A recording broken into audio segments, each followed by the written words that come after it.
Hello दोस्तों, नमस्कार। स्वागत है आपका एक बार फिर से आपके अपने YouTube channel GK GS by Raj sir classes में। दोस्तों, आज हम फिर से सेकंड क्लास लेकर आए हैं, भारत का भूगोल, महेश कुमार वर्णवाल का निचोड़। चलिए दोस्तों, भारत की भौगोलिक अवस्थिति का आज हम दूसरा लेक्चर ले रहे हैं। भारत की भौगोलिक अवस्थिति, क्लास नंबर 2। चलिए हम अपने टॉपिक पे चलते हैं और बातचीत करते हैं। अगर आपने चैनल को अभी तक सब्सक्राइब नहीं किया है तो चैनल को पहले सब्सक्राइब करें, बेल आइकन को दबाएं ताकि आगामी वीडियो की नोटिफिकेशन आपके तक पहुंच सके। चलिए दोस्तों, आगे चलते हैं और बातचीत करते हैं। चलिए दोस्तों, देखते हैं राजनीतिक एवं प्रशासनिक विभाजन। भारत का राजनीतिक एवं प्रशासनिक विभाजन कैसे रहा, उसके बारे में हम जानकारी प्राप्त करते हैं। प्रशासनिक क्रियाकलापों के लिए देश को 28 राज्यों एवं 8 केंद्र शासित प्रदेशों में बांटा गया है। नई दिल्ली भारत की राजधानी है, ये तो हम सभी को पता है। स्वतंत्रता प्राप्ति के पश्चात भारत में राज्यों का गठन मुख्यतः भाषाओं के आधार पर हुआ है। क्षेत्रफल की दृष्टि से सबसे बड़ा राज्य राजस्थान एवं सबसे छोटा राज्य कौन सा है दोस्तों, तो गोवा है। क्षेत्रफल की दृष्टि से सबसे बड़ा केंद्र शासित प्रदेश लद्दाख पड़ेगा और सबसे छोटा यूटी कौन सा है, तो लक्षद्वीप है। चलिए हम इसमें आगे बढ़ते हैं और बातचीत करते हैं भारत राज्यों का पुनर्गठन, भारत के राज्यों का पुनर्गठन। चलिए हम एक एक राज्य करके आज देखते हैं कैसे पुनर्गठन हुआ, कब बना, कौन सा राज्य कब बना, यूटी कब बना, उसके बारे में हम जानकारी लेते हैं। देखिए दोस्तों, सबसे पहले आता है लद्दाख। आप अवस्थिति देख लीजिए, स्थिति देख लीजिए, यूटी की स्थिति कहाँ पे है, लद्दाख कहाँ पे है। तो देखिए, ये है हमारा क्या प्यारा लद्दाख, ये है हमारा क्या लद्दाख। तो ये लद्दाख पहले क्या था, ये पूरा जम्मू एंड कश्मीर था, लद्दाख नहीं था। ये पूरा जम्मू एंड कश्मीर एक राज्य था, पहले यह है यूटी नहीं था। तो इसको अलग कब किया गया, 5 अगस्त 2019 को दोनों में अमेंडमेंट हुआ था संसद में और इसको अलग किया गया। और 31 अक्टूबर 2019 को दोनों को यूटी बना दिया गया। तो क्वेश्चन पूछता है कई बार कि लद्दाख यूटी कब बना, तो 31 अक्टूबर 2019 को यूटी बना, दोनों जम्मू कश्मीर एंड लद्दाख। चलिए नेक्स्ट चलते हैं। उसके नीचे आता है दोस्तों हिमाचल प्रदेश। ये हमारा हिमाचल प्रदेश राज्य है। इसका गठन कब हुआ है, 25 जनवरी 1971 को इसका गठन हुआ है। चलिए नेक्स्ट चलते हैं, चंडीगढ़, हरियाणा और पंजाब। चंडीगढ़, हरियाणा और पंजाब, तो इसका गठन कब हुआ दोस्तों, ये तीनों का गठन हुआ है 1 नवंबर सन 1966 को। 1 नवंबर सन 1966 को इन तीनों का गठन हुआ है। उसके बाद चलते हैं हम उत्तराखंड। ये हमारा प्यारा उत्तराखंड राज्य है। तो उत्तराखंड का गठन कब हुआ है, 9 नवंबर सन 2000 को। किससे अलग हुआ है, तो उत्तर प्रदेश से अलग होकर उत्तराखंड राज्य बनाया गया था सन 2000 में, 9 नवंबर सन 2000 को। चलिए नेक्स्ट चलते हैं, दिल्ली के बारे में बात करते हैं। तो यूटी कब बना दिल्ली, 1956 में। और एनसीटी कब बना, तो 1992 में। और राजधानी कब बनाई गई दिल्ली, 1912 में। कब बनाई गई, 1912 में। 1911 में जॉर्ज पंचम और मिस मेरी भारत आए थे इंग्लैंड से, लंदन से। तो उन्होंने कोलकाता से राजधानी परिवर्तन करने की घोषणा की थी और दिल्ली को राजधानी बनाया था। चलिए नेक्स्ट चलते हैं। देखिए दोस्तों, राजस्थान राज्य आता है। तो राजस्थान का गठन कब हुआ है, 1 नवंबर सन 1956 को। गुजरात का 1 नवंबर सन 1960 को। इसको महाराष्ट्र, गुजरात को सम्मिलित रूप से सौराष्ट्र भी बोलते थे पहले। तो 1 मई 1960 को महाराष्ट्र और गुजरात दोनों का गठन किया गया। और 1 नवंबर 1956 को प्यारा मध्य प्रदेश का गठन हुआ। उत्तर प्रदेश का गठन कब हुआ दोस्तों, तो 24 जनवरी सन 1950 को उत्तर प्रदेश का गठन हुआ है। चलिए नेक्स्ट चलते हैं, हम पहले नीचे के राज्य देख लेते हैं, उसके बाद ऊपर के राज्य देखेंगे। महाराष्ट्र हो गया था हमारा। उसके बाद आता है दोस्तों गोवा। गोवा का गठन कब हुआ है, गोवा पुर्तगालियों के अधीन था और 30 मई 1987 को गोवा राज्य बनाया गया। चलिए नेक्स्ट चलते हैं। कर्नाटक राज्य का गठन कब हुआ है? 1 नवंबर सन 1956 को कर्नाटक का गठन। केरल का कब गठन हुआ है? 1 नवंबर सन 1956 को। तमिलनाडु का 26 जनवरी सन 1950 को। पांडुचेरी का 1 नवंबर सन 1954 को। और आंध्र प्रदेश भारत का पहला ऐसा राज्य है जो भाषा के आधार पर गठित हुआ है और सबसे पहला राज्य बना है। कब बना है? 1 अक्टूबर सन 1953 को। चलिए नेक्स्ट चलते हैं। अभी हिस्ट्री में बात नहीं करेंगे हम, क्योंकि हम इंडियन ज्योग्राफी पढ़ रहे हैं। चलिए, तेलंगाना 2 जून 2014 को आंध्र प्रदेश से अलग होकर नया राज्य बनाया गया था। 2 जून 2014 को तेलंगाना राज्य बनाया गया है। चलिए, ओडिशा 26 जनवरी 1950 को ओडिशा का गठन किया गया था। आपको याद रखना है, आपको एक एक राज्य का गठन वर्ष याद रखना है, कब गठन हुआ, कब कैसे क्या हुआ, उसके बारे में आप याद रखना है। चलिए नेक्स्ट चलते हैं। छत्तीसगढ़ 1 नवंबर सन 2000 को 1 नवंबर सन 2000 को मध्य प्रदेश की सीमा से अलग होकर एक नया राज्य बनाया गया था। छत्तीसगढ़ राज्य बनाया गया मध्य प्रदेश से अलग होकर। 87वां संविधान संशोधन के माध्यम से छत्तीसगढ़ राज्य का गठन किया गया। चलिए नेक्स्ट चलते हैं। झारखंड दोस्तों ये रहा, इसका गठन हुआ है 15 नवंबर सन 2000 को। देखिए, सन 2000 में 3 राज्य बनाए गए, उत्तराखंड, छत्तीसगढ़, झारखंड। ये 3 राज्य का गठन सन 2000 में हुआ है। पश्चिम बंगाल का गठन कब किया गया? तो 1 नवंबर सन 1956 को पश्चिम बंगाल का गठन किया गया है। चलिए नेक्स्ट देखते हैं। बिहार, हमने इधर पूरे राज्य देख लिए हैं और एक रह गया है दमन एवं दीप। पहले यह यूटी था, अब पहले यह अलग दादर नागर हवेली और दमन द्वीप अलग अलग यूटी थे। इसको अब एक सम्मिलित कर दिया गया है सन 2020 में। 26 जनवरी सन 2020 को एक यूटी बना दिया गया है सभी को सम्मिलित करके। चलिए नेक्स्ट है बिहार राज्य। 26 जनवरी 1950 को बिहार का गठन किया गया था। अब दोस्तों हम चलते हैं हमारे भारत देश की जो 7 सिस्टर कहलाती हैं उसके बारे में हम जानकारी लेते हैं। चलिए, सबसे पहले आता है दोस्तों सिक्किम की बात करें तो सिक्किम का गठन हुआ था 16 मई 1975 को। ये हमारा सिक्किम राज्य है, छोटा सा राज्य है।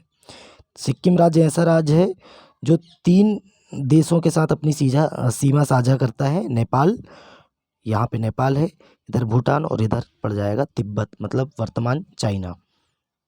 चलिए नेक्स्ट चलते हैं। मेघालय का गठन हुआ है दोस्तों 21 जनवरी 1972 को मेघालय का गठन हुआ है। असम का गठन कब हुआ दोस्तों? ये रहा हमारा असम, 26 जनवरी सन 1950 को असम का गठन हुआ है। अब चलते हैं हम त्रिपुरा, ये रहा त्रिपुरा। तो त्रिपुरा का गठन 21 जनवरी सन 1972 को हुआ। फिर चलते हैं मिज़ोरम चलते हैं दोस्तों। तो मिज़ोरम का गठन 20 फरवरी 1987 और उसी से अगर ऊपर वाला राज्य देखें अरुणाचल प्रदेश, तो इसका गठन भी कब हुआ है दोस्तों? 20 फरवरी 1987 को। चलिए, अब बीच के 2 राज्य बचे हैं हमारे। नागालैंड का गठन हुआ है 1 दिसंबर 1963 को। और मणिपुर बचा है, तो मणिपुर का हुआ है 21 जनवरी 1972 को। तो आप मणिपुर, त्रिपुरा और मेघालय, ये 3 राज्य ऐसे हैं जिनका गठन हुआ है 21 जनवरी सन 1972 को। चलिए, हमारा अब एक यूटी बचा है, उस यूटी के बारे में बातचीत कर लेते हैं। हमारा 2 यूटी बचे हैं, माफ़ कीजिए। लक्षद्वीप, पहला यूटी लक्षद्वीप की बात करते हैं, इसका गठन 1956 में हुआ है। और अंडमान निकोबार द्वीप समूह, ये पूरा अपना यूटी है, तो इसका गठन भी 1 नवंबर सन 1956 को हुआ है। चलिए दोस्तों, हमने सभी राज्यों एवं केंद्र शासित प्रदेशों के गठन वर्ष के बारे में हमने जानकारी ले लिए हैं। अब हम आगे चलते हैं और आगे बातचीत करते हैं। तो आइए दोस्तों बातचीत करते हैं और क्लास को आगे बढ़ाते हैं। अब हम बातचीत कर रहे हैं किसके बारे में?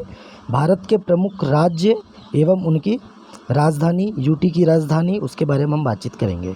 सबसे पहले आता है हमारा यूटी लद्दाख। अभी हमने बातचीत कर चुके हैं गठन वर्ष 31 अक्टूबर 2019 को। तो हम अब गठन वर्ष के बारे में बातचीत नहीं करेंगे, हम राजधानी देखेंगे और आगे बढ़ेंगे। तो राजधानी, लद्दाख की राजधानी क्या है दोस्तों? तो लद्दाख की राजधानी है लेह। जम्मू कश्मीर की राजधानी क्या है? तो आप सभी को पता है, हम थोड़ा जल्दी स्पीड से करते हैं। श्रीनगर है। जम्मू कश्मीर की राजधानी श्रीनगर। हिमाचल प्रदेश की राजधानी शिमला। उत्तराखंड की राजधानी है देहरादून। पंजाब की राजधानी है चंडीगढ़। और हरियाणा की राजधानी भी क्या है दोस्तों? चंडीगढ़ है। दो ऐसे राज्य हैं जिनकी राजधानी क्या है? चंडीगढ़ है। और चंडीगढ़ क्या है? एक यूटी है, केंद्र शासित प्रदेश है। दिल्ली हमारी राजधानी है। और राजस्थान में चलते हैं, सबसे बड़ा राज्य भारत का। तो राजस्थान की राजधानी है जयपुर। उत्तर प्रदेश की राजधानी है लखनऊ। मध्य प्रदेश की राजधानी है भोपाल। गुजरात की राजधानी गांधीनगर। उसके बाद आगे देखें तो गुजरात की राजधानी गांधीनगर, बिहार की राजधानी पटना, झारखंड की रांची, छत्तीसगढ़ की रायपुर, और रायपुर का नाम अभी अटल नगर कर दिया गया है, तो आप ये भी याद रखिए। पश्चिम बंगाल की राजधानी है कोलकाता। उड़ीसा की राजधानी है दोस्तों भुवनेश्वर। अब हम सेवन सिस्टर की बात कर लेते हैं। सिक्किम की राजधानी गंगटोक। असम की राजधानी है दिसपुर। मेघालय की राजधानी है शिलोंग। त्रिपुरा की राजधानी है अगरतला। मिजोरम की राजधानी आइजोल। मणिपुर इम्फाल। नागालैंड की राजधानी कोहिमा। अरुणाचल प्रदेश की राजधानी है दोस्तों ईटानगर।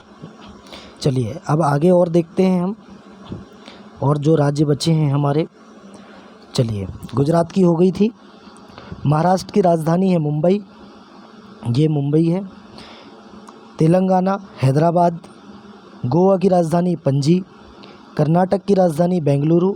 आंध्र प्रदेश की राजधानी है अमरावती। और चेन्नई की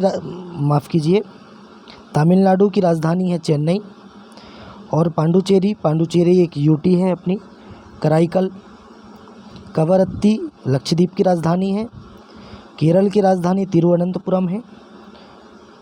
और अंडमान निकोबार की राजधानी है दोस्तों पोर्ट ब्लेयर। क्या है दोस्तों? Port Blair. चलिए अब हम देखते हैं, जो अंडमान निकोबार द्वीप समूह में जो तीन द्वीप हैं उनके वर्तमान अभी नाम चेंज हुए हैं, उनको भी हमें याद रखना है।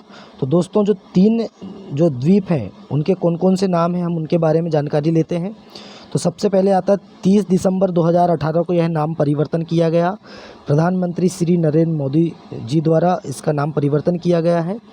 अंडमान एवं निकोबार द्वीप समूह में स्थित 3 द्वीपों के नाम परिवर्तन किए गए हैं, जिनके नए नाम निम्नवत हैं। चलिए, सबसे पहले एक द्वीप पड़ता है रॉस द्वीप समूह। तो इसका नया नाम क्या कर दिया गया है? तो नेताजी सुभाष चंद्र बोस। क्या नाम है दोस्तों? नेताजी सुभाष चंद्र बोस। नील द्वीप आता है, उसका नाम क्या है? शहीद द्वीप है। हैवलॉक द्वीप पड़ता है, उसका नाम क्या है दोस्तों?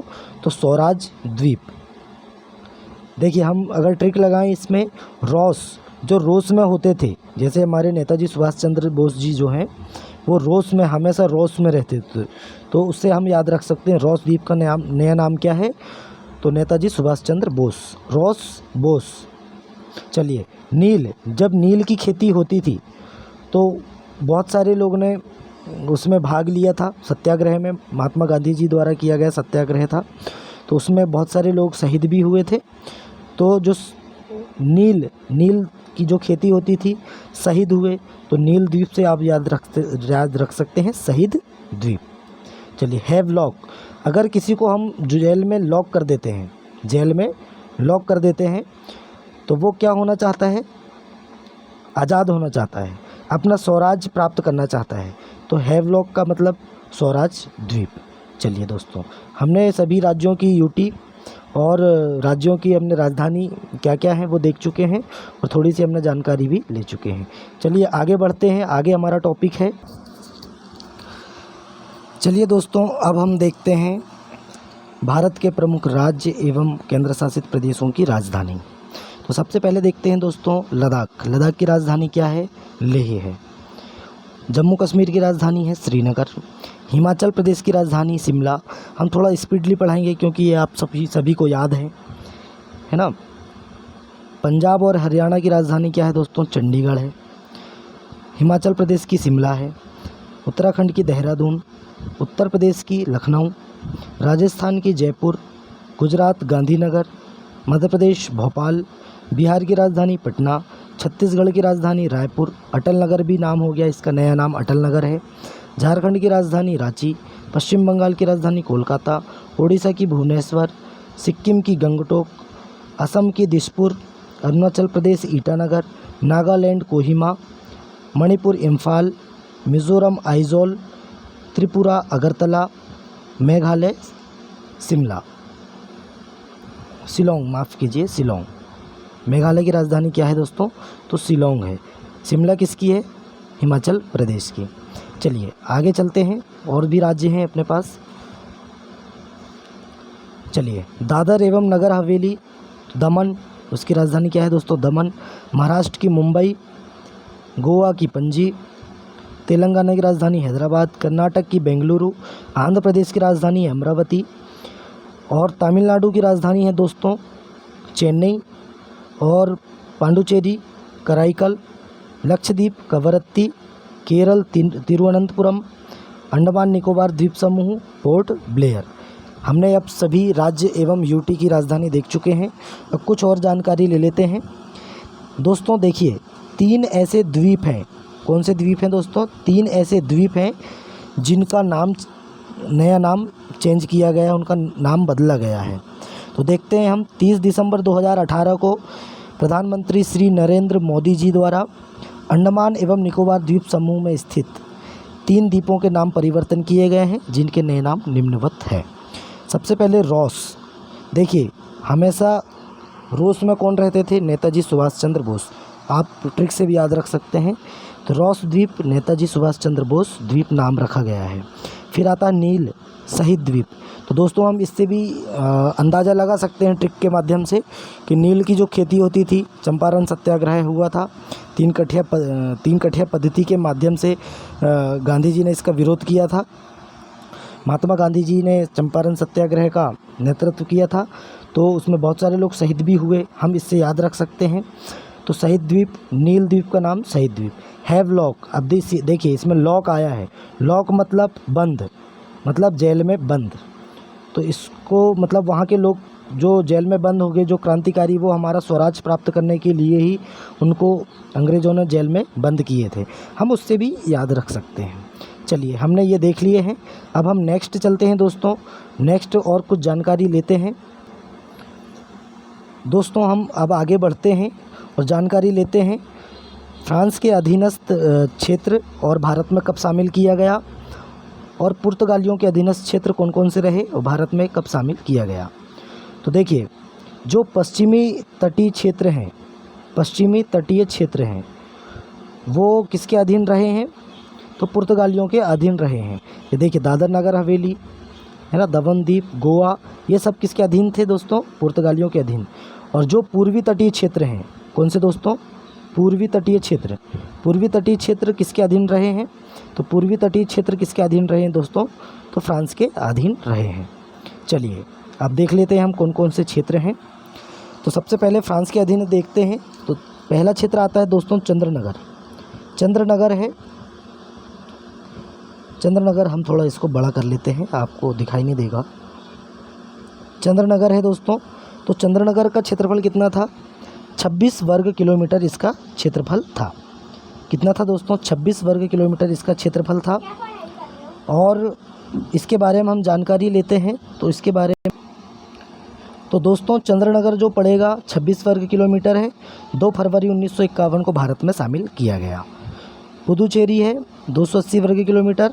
1 नवंबर सन 1956 को इसका भारत में शामिल किया गया। कराईकल पड़ता है 135 वर्ग किलोमीटर है।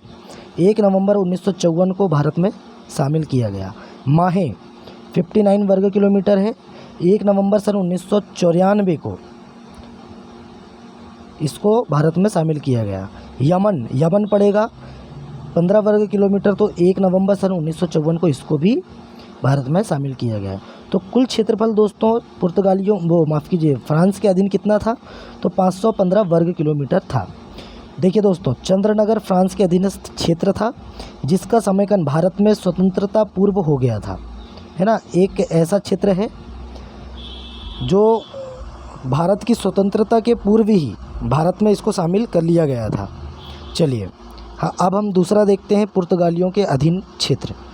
तो दोस्तों पुर्तगालियों के अधीन क्षेत्र कौन कौन से हैं? तो सबसे पहले आता है दादरा। दादरा कहाँ पड़ेगा?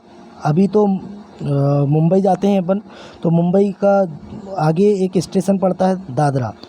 दादर, तो ये दादर वही है जो पुर्तगालियों के अधीन था। इसका सम्मेलन कब किया गया, भारत में शामिल कब किया गया? 21 जुलाई 1954 को। फिर आता है नगर हवेली, 554 वर्ग किलोमीटर क्षेत्र था। 2 अगस्त 1954 को इसका भारत में शामिल किया गया।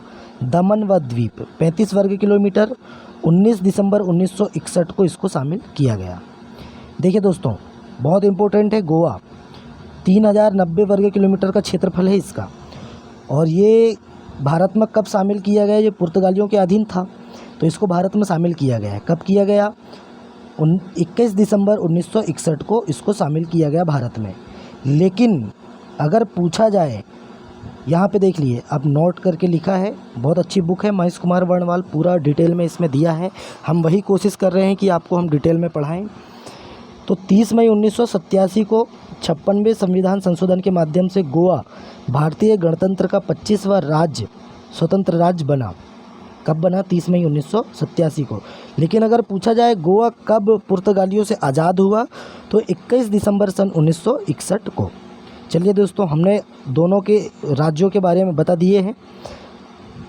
दोनों फ्रांस एवं पुर्तगालियों के जो अधीनस्थ क्षेत्र थे उसके बारे में हमने बातचीत कर चुके हैं। नेक्स्ट आगे बढ़ते हैं और आगे चर्चाएं करते हैं। चलिए दोस्तों, हम देखते हैं, अभी हमने पढ़ चुके थे, इसके पहले ही हमने पढ़ चुके हैं 7 सिस्टर के बारे में। 7 सिस्टर के बारे में हमने पढ़ चुके हैं, तो हम इसके बारे में ज़्यादा डिटेल चर्चा नहीं करेंगे। जल्दी से आगे बढ़ते हैं, अपनी क्लास आगे बढ़ाते हैं। अब हमारा टॉपिक आता है भारत तथा विश्व।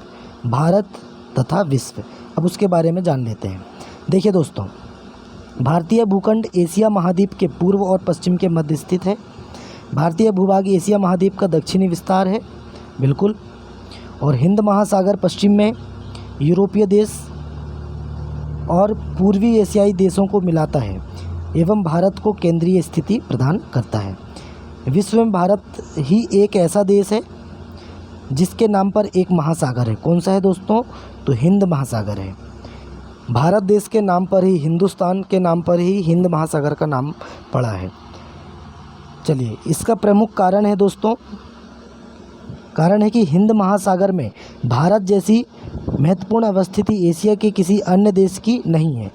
इस प्रकार यह दक्षिण एशिया में भारत की महत्वपूर्ण स्थिति को दर्शाता है।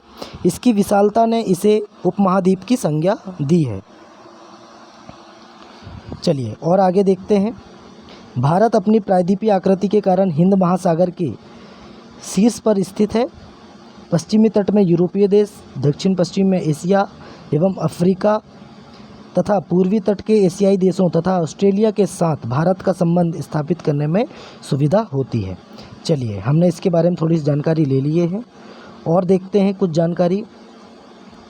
जो उत्तर पूर्वी राज्य जो 7 सिस्टर बोलते हैं, 7 बहनें बोलते हैं, कौन कौन से हैं हमने अभी देख चुके हैं पहले ही, उसके बारे में हम ज़्यादा जानकारी नहीं लेंगे। इसके बारे में हम देख लेते हैं। मिज़ोरम का क्षेत्रफल 180 वर्ग किलोमीटर है। असम का 262 वर्ग किलोमीटर है। मेघालय का 443 वर्ग किलोमीटर है। त्रिपुरा 856 वर्ग किलोमीटर है और पश्चिम बंगाल 2217 वर्ग किलोमीटर है। चलिए, इसमें ज़्यादा इसके बारे में पूछता नहीं है, इसलिए हमने थोड़ा जल्दी पढ़ा दिए इसको। आगे बढ़ते हैं, आगे हमारा और टॉपिक बचा है दोस्तों। हम अब देखते हैं भारत की अंतर्राष्ट्रीय सीमा।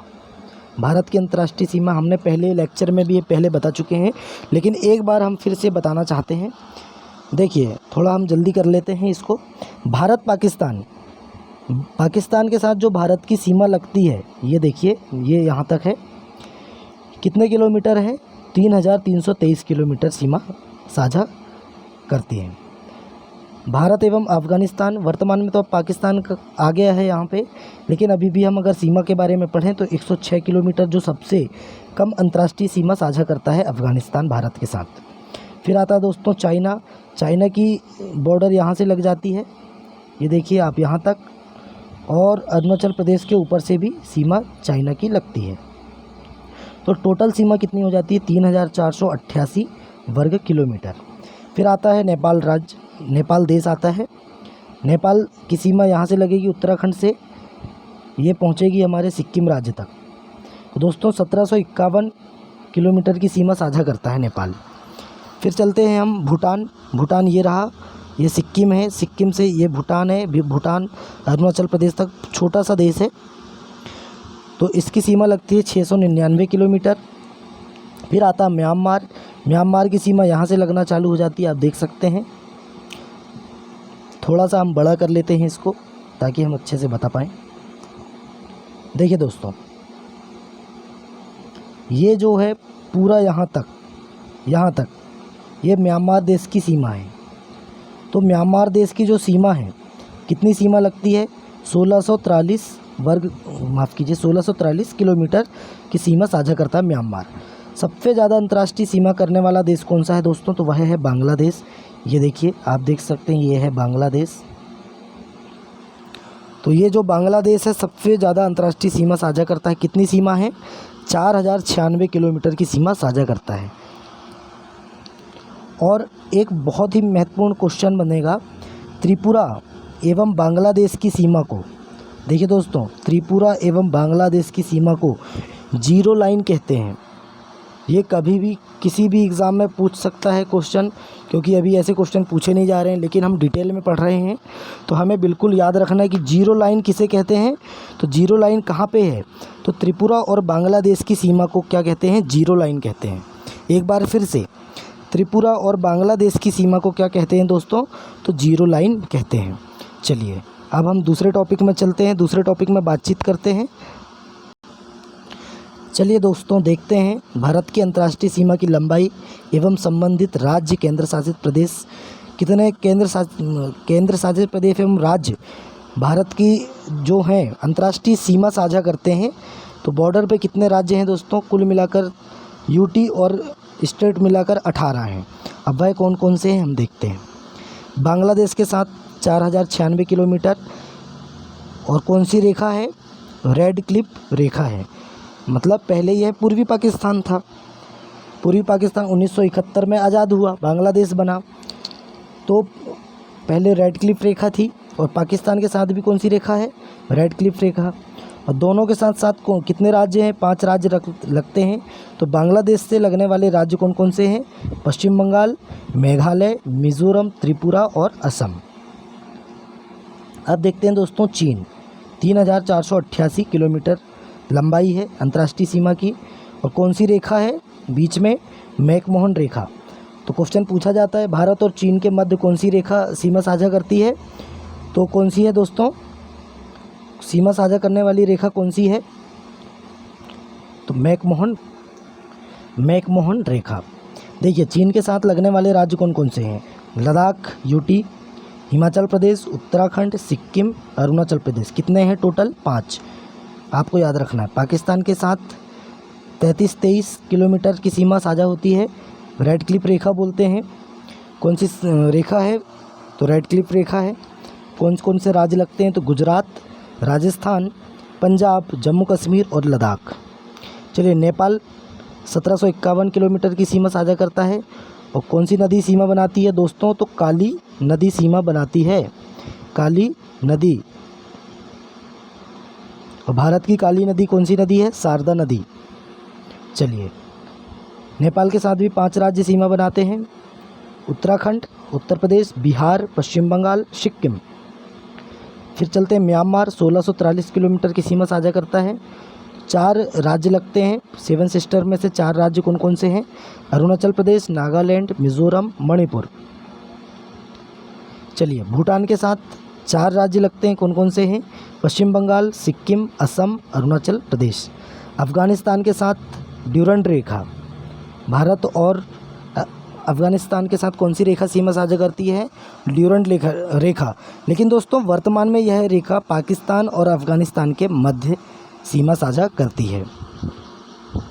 चलिए देखिए दोस्तों, कुल जो अंतर्राष्ट्रीय सीमा है कितनी है? 15,106.7 किलोमीटर ये अंतर्राष्ट्रीय सीमा है। लेकिन अगर हम देखें कि जो भारत की भौगोलिक मतलब जो स्थिति है, भौगोलिक तटीय लंबाई कितनी है, जल सीमा नहीं, स्थल सीमा की लंबाई, तो स्थल सीमा कितनी है दोस्तों, 15,200 किलोमीटर पड़ती। आपको ये भी याद रखना है। चलिए नेक्स्ट टॉपिक में चलते हैं। आइए दोस्तों बातचीत करते हैं भारत के जल क्षेत्र। भारत के जल क्षेत्र के बारे में। तो भारत की जलीय सीमा को अंतर्राष्ट्रीय व्यवस्था के अनुरूप 3 मंडल में वर्गीकृत किया गया है। अब वह मंडल कौन कौन से हैं? सबसे पहले पड़ता है दोस्तों प्रादेशिक जल सीमा, टेरिटोरियल सी। प्रादेशिक जल सीमा क्या है उसके बारे में हम जानकारी लेते हैं।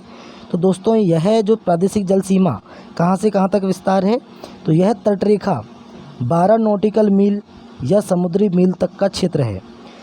मतलब कि जो भारत की जलीय तटरेखा है वहाँ से 12 नॉटिकल मील का जो क्षेत्र है, 12 नॉटिकल मील तक चलें तो वह क्षेत्र कौन सा कहलाएगा, प्रादेशिक जल सीमा। तो दोस्तों भारत को इस क्षेत्र में सभी प्रकार के संसाधनों के दोहन का पूर्ण अधिकार प्राप्त है ना। और इसके बारे में हम बातचीत करते हैं और आगे बढ़ते हैं। तो दोस्तों पहला क्षेत्र हमने देख चुके हैं, प्रादेशिक जल सीमा। मतलब जो ये हमारा भारत की तटीय सीमा है, अच्छे से बनाते हैं, ये भारत की तटीय सीमा है, ये समुद्र लगा है, आप देख सकते हैं। तो ये जो तटीय सीमा से यहाँ से जो 12 नॉटिकल मील है, 12 नॉटिकल मील है, आपको हम अच्छे से समझाते हैं। यहाँ से 12 नॉटिकल मील, ये 12 हो गया, इसको हम क्या बोलेंगे, प्रादेशिक जल सीमा। और यहाँ पे भारत को सभी प्रकार के संसाधनों के दोहन का पूर्ण अधिकार प्राप्त है ना। अब हम चलते हैं, एक क्षेत्र पड़ता है संलग्न क्षेत्र। संलग्न क्षेत्र क्या है, यह प्रादेशिक जल सीमा से लेकर, प्रादेशिक जल सीमा मतलब ये जो जल सीमा यहाँ तक 12, अब यहाँ से 12 नॉटिकल मील से 24 नॉटिकल मील तक, 12 से 24 नॉटिकल मील के मध्य स्थित है।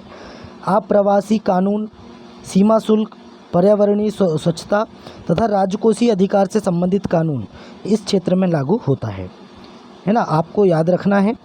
और आगे चलते हैं अन्य आर्थिक क्षेत्र में। अनन्य आर्थिक क्षेत्र में क्या है, एक्सक्लूसिव इकोनॉमिक्स जोन, EEZ। अब इसके बारे में हम देखते हैं। तो ये हमारा तीसरा क्षेत्र है। तो दोस्तों जो सबसे पहले प्रादेशिक जल सीमा 12 किलोमीटर, फिर हमारी आई कौन सी सीमा आई है, 24 किलोमीटर। इसके बाद आई है हमारी 24 किलोमीटर की सीमा संलग्न क्षेत्र। संलग्न क्षेत्र फिर आया हमारा अनन्य क्षेत्र, अनन्य आर्थिक क्षेत्र। तो जो ये 24 किलोमीटर, 12 किलोमीटर, फिर 24 किलोमीटर। अब 24 किलोमीटर से 200 किलोमीटर तक का जो क्षेत्र रहेगा समुद्र के अंदर, उसको अनन्य आर्थिक क्षेत्र कहते हैं। और कुल कितना क्षेत्रफल है, कुल कितनी लंबाई किलोमीटर में है, तो 176 नॉटिकल मील की चौड़ाई है। और इस क्षेत्र के अंतर्गत भारत को सागरीय जल शक्ति, सागरीय जल संसाधनों, जीवों का सर्वेक्षण, विदोहन, संरक्षण और अनुसंधान की शक्ति एवं खनिज संपदा के विदोहन का अधिकार प्राप्त है। चलिए हमने तीनों क्षेत्र देख चुके हैं और आगे बढ़ते हैं।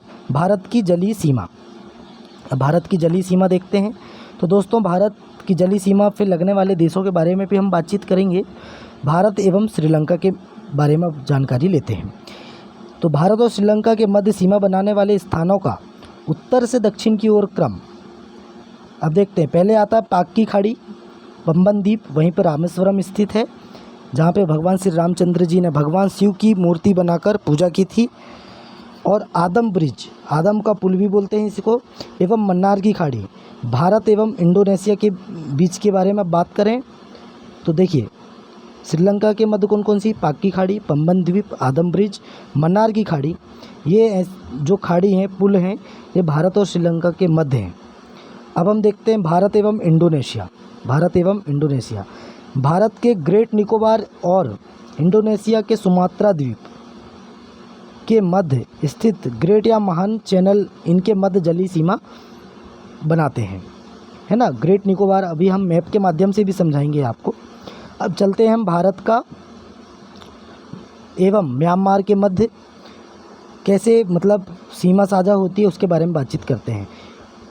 दोस्तों जलीय सीमा भी बनाता है। म्यांमार जो है भारत की जलीय सीमा और स्थलीय सीमा दोनों सीमा साझा करते हैं। 3 देश ऐसे हैं जो भारत के साथ जलीय एवं स्थल सीमा साझा करते हैं। कौन कौन से हैं? पहले आता है पाकिस्तान, दूसरा आता है बांग्लादेश, तीसरा आता है म्यांमार। ये 3 देश ऐसे हैं जो जल एवं स्थल दोनों सीमा साझा करते हैं। चलिए, म्यांमार के कोको द्वीप समूह एवं भारत के उत्तरी अंडमान द्वीप समूह, उत्तरी अंडमान के मध्य कोको चैनल है जो जलीय सीमा बनाता है। तो दोस्तों, भारत एवं मालदीव के बारे में बातचीत करें तो भारत के मिनिकॉय द्वीप एवं मालदीव के मध्य 8 डिग्री चैनल के माध्यम से जलीय सीमा साझा होती है। आगे बढ़ते हैं, भारत के महत्वपूर्ण चैनल के बारे में देख लेते हैं। तो सबसे पहले अभी हम जो चैनल के बारे में बताएंगे दोस्तों, मैप के माध्यम से बहुत बढ़िया तरीके से समझाएंगे आपको। अभी हम बुक के माध्यम से पढ़ा रहे हैं, तो बुक के हिसाब से चलेंगे। तो 9 डिग्री चैनल किसके मध्य है? तो लक्षद्वीप और मिनिकॉय के मध्य है। देखिए, लक्षद्वीप एक द्वीप है और मिनिकॉय उसी के नीचे, ये पूरा मिला के लक्षद्वीप यूटी बना है। तो इनके मध्य कौन सा चैनल है? 9 डिग्री चैनल है। 8 डिग्री मालदीव देश है और मिनिकॉय के मध्य लगता है। ग्रेट या इसी को महान चैनल भी बोलते हैं, सुमात्रा और इंडोनेशिया और निकोबार के मध्य है। जो ग्रेट निकोबार है और इंडोनेशिया का सुमात्रा द्वीप है, उसके मध्य यह चैनल गुजरता है। पाक स्ट्रेट, आप कंफ्यूज नहीं होना, आप सभी को पता भी है, बहुत दिन से तैयारी भी चल रही है हमारी। तो पाक स्ट्रेट जो है किस किस के मध्य है? तो भारत और श्रीलंका के मध्य है। पाक की खाड़ी, माहिम क्रीक निवेशिका, एक पतली सी निवेशिका मुंबई में है। और कच्छ की खाड़ी पश्चिम गुजरात में है। अब देखते हैं हम आगे खंबात की खाड़ी दोस्तों। तो खंबात की खाड़ी कहाँ पे है? तो पूर्वी गुजरात, नर्मदा ताप्ती का मुहाना, माफ़ कीजिए मुहाना नहीं बनाती, एस्चुरी बनाती खंबात की खाड़ी में। यहाँ पे मुहाना लिखा है लेकिन कोई बात नहीं। नर्मदा और ताप्ती माहिम भारत की ऐसी नदी है जो मुहाना नहीं बनाती। क्या बनाती है? एस्चुरी बनाती है, ज्वार नद मुख बनाती है। लक्षद्वीप सागर, लक्षद्वीप एवं मालाबार तट के मध्य है। मन्नार की खाड़ी कहाँ है? तो दक्षिण पूर्वी तमिलनाडु और श्रीलंका के मध्य कहाँ है? दक्षिण पूर्वी तमिलनाडु और श्रीलंका के मध्य क्या है? मन्नार की खाड़ी है। कोको स्ट्रेट अभी हमने पढ़ चुके हैं। कोको द्वीप कहाँ का? म्यांमार का, जिस द्वीप पे चाइना ने अधिकार करके रखा है, अभी चाइना का अधिकार क्षेत्र है वहाँ का, और उत्तरी अंडमान के मध्य सीमा बनाता है। और अब देखते हैं दक्कन पास। तो दोस्तों, दक्कन पास क्या है? तो दक्कन पास दक्षिणी अंडमान और लघु अंडमान के मध्य चैनल है, जिसे दक्कन पास कहते हैं। और 10 डिग्री चैनल कहाँ से गुजरता है? तो अंडमान और निकोबार के मध्य से गुजरता है। दोस्तों, एक जानकारी और देना चाहते हैं हम। कोको स्ट्रेट, उसी को बोलते हैं कोको स्ट्रेट, और उसी को बोलते हैं 14 डिग्री चैनल। 14 डिग्री चैनल भी किसके मध्य गुजरता है? तो कोको द्वीप और उत्तरी अंडमान के मध्य 14 डिग्री चैनल गुजरता है। चलिए आगे चलते हैं, आगे और जानकारी लेते हैं। भारत और पड़ोसी देश। तो दोस्तों, भारत दक्षिण एशिया में क्षेत्रफल एवं जनसंख्या दोनों की दृष्टि से सबसे बड़ा देश है। इसकी सीमाओं से लगे कुल 7 पड़ोसी देश हैं, हमने देख चुके हैं। बांग्लादेश, चीन, पाकिस्तान, नेपाल, म्यांमार, भूटान और अफगानिस्तान। दक्षिण एशिया में भारत का महत्वपूर्ण स्थान है तथा भारत सार्क का सदस्य है। सार्क का फुल फॉर्म क्या है दोस्तों? South Asian association for regional corporation, ये आपको याद रखना है। चलिए आगे चलते हैं। सार्क के देश देखते हैं। 8 देश हैं, इसमें कौन कौन से देश आते हैं सार्क में? सार्क का मुख्यालय है काठमांडू, नेपाल में है। और पहला आता है भारत देश, पाकिस्तान, बांग्लादेश, श्रीलंका, नेपाल, भूटान, मालदीव, अफगानिस्तान। ये जो देश हैं दोस्तों, ये सार्क में सम्मिलित हैं। कुल मिलाकर 8 देश हैं जो सार्क में सम्मिलित हैं। चलिए आगे चलते हैं। भारत बांग्लादेश सीमा विवाद। तो दोस्तों, भारत बांग्लादेश सीमा विवाद कैसे हैं? तो बांग्लादेश के साथ 41 वर्ष पुराने सीमा विवाद का निपटारा करते हुए संसद ने 7 मई 2015 को सर्वसम्मति से भारत और बांग्लादेश के बीच कुछ बस्तियों व भूमि क्षेत्रों के आदान प्रदान को स्वीकृति देने वाले 119वें संविधान संशोधन विधेयक को स्वीकृति दी। संसद से पारित होने वाला यह 100वां संविधान संशोधन है 7 मई 2015 को। इसके द्वारा वर्ष 1974 में हुए भारत बांग्लादेश सीमा समझौते को लागू किया जा सकेगा। अब आगे और देखते हैं भारत को प्राप्त क्षेत्र कौन कौन से हैं। तो देखिए दोस्तों, पश्चिम बंगाल पहला राज्य आता है। पश्चिम बंगाल को कौन कौन से क्षेत्र प्राप्त हुए हैं, तो बेरुवाड़ी, सिंहपाड़ा, खुदीपाड़ा, पंचगढ़, जलपाईगुड़ी और 1374 वर्ग किलोमीटर का क्षेत्र है जो पश्चिम बंगाल को प्राप्त हुए हैं। फिर पकुरिया, उसी को बोलते हैं कुश्तिया और नादिया, 576.36 वर्ग किलोमीटर का क्षेत्र प्राप्त हुआ है, भारत को प्राप्त हुआ है ये क्षेत्र। और 4 महिषकुंडी, ये क्षेत्र भी कहाँ है, पश्चिम बंगाल में।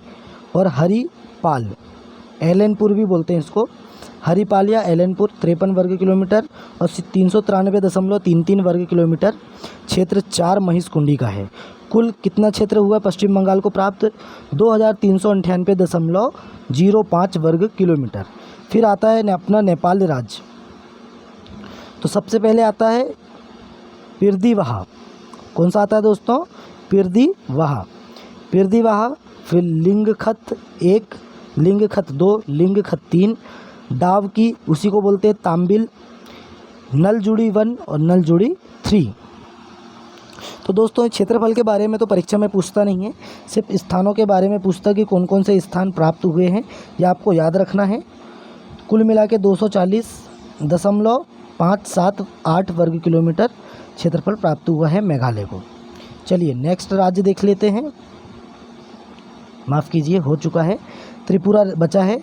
तो त्रिपुरा में एक ही क्षेत्र है, चंदरनगर, मौलवी बाज़ार। चंदरनगर का कौन सा क्षेत्र दोस्तों, मौलवी बाज़ार क्षेत्र है। 138.41 वर्ग किलोमीटर का क्षेत्र है जो त्रिपुरा को बांग्लादेश से प्राप्त हुआ है सीमा समझौते में।